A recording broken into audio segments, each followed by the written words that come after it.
Could there have been a more beautiful day? When you ask people who were downtown on September 11th, people like me, that's always the first recollection they give you.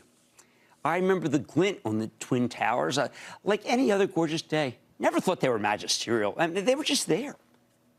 And then they weren't. In between the glint and the gone came a world of pain and hurt and death that's still with us, except for the younger generation who either hadn't been born yet or were too small to understand what was happening when those planes crashed into the North and South Towers. Like pretty much everyone in the business, I learned of the unfolding tragedy from watching my late friend Mark Haynes on CNBC. He pointed out it was no ordinary fire, no billowing smoke plume, no accidental replication of that B-25 that hit another tall building uptown back in '45. Well, at the time, the Empire State Building was enshrouded by fog. This time, as crazy as it sounded, it had to be deliberate, something we knew for sure after the second crash. It was such a beautiful day. Honestly, what happened then still feels like science fiction. I was stuck in lockdown at 14 Wall Street, not far. And all I could think was that if there were a couple more floors in those towers and they fell, maybe they'd take our building down too. That or maybe one more plane could be heading our way or across the street from the New York Stock Exchange. No one knew anything that morning. Don't let anyone ever tell you otherwise. And then it happened, not once but twice. I'd never heard a sound that loud. Then everything went black, not once but twice. 2 terrorist-made eclipses of the sun. After a time, the fire department let us out, and I recall it snowing hard, accumulating 1-2 inches. And I looked up to see how it could possibly be snowing on such a clear day. And then I looked down at the dust that covered my shoes. I made out shredded pieces of research, mostly Gene Witter, an old brokerage house. I saw a recommendation of a couple of tech stocks I knew. But who else knew at the time what that snow contained? I knew enough later not to shine my shoes. Too eerie, too awful. I hitchhiked home, dazed by the day's events, still wondering if they really had happened. What I remember next had more to do with the confusion than anything else. Somehow the enormity of the situation just didn't hit home. Almost immediately, signs were everywhere in Manhattan, families looking for loved ones.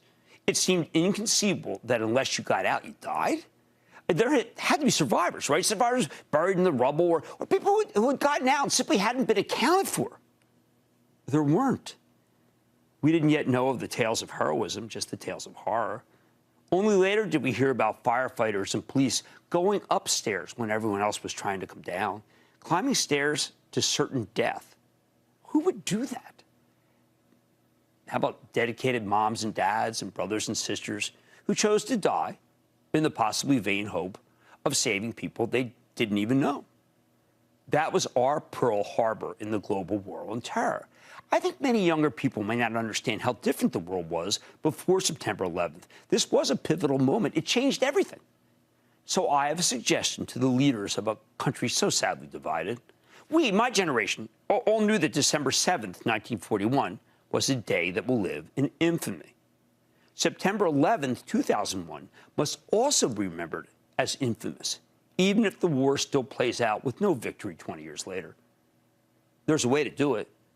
We have a museum dedicated to that day right at Ground Zero, one so powerful and so poignant, where those who don't know better can see what life was like the minute before the mass murders and then after, with horrific details, including a jumper room. Yes, a jumper room. I say whatever it takes to make sure people remember. 20 years later, we hear downtown's alive, and, well, some say better, all things considered, with beautiful gleaming buildings and thriving residential neighborhood. I say nonsense. Give me those nondescript white mountains, the ones that can glint, let alone gleam, and all the people in them. Then and only then can there be an end to the sadness. I'm Jim Cramer. See you Monday. Up next, CNBC continues its coverage of the 20th anniversary of 9/11, a special edition of The News with Shepard Smith, live from Lower Manhattan, starts now. Don't miss a second of Mad Money. Follow @JimCramer on Twitter. Have a question? Tweet Cramer. #MadTweets. Send Jim an email to madmoney@cnbc.com or give us a call. at 1-800-743-CNBC. Miss something? Head to madmoney.cnbc.com.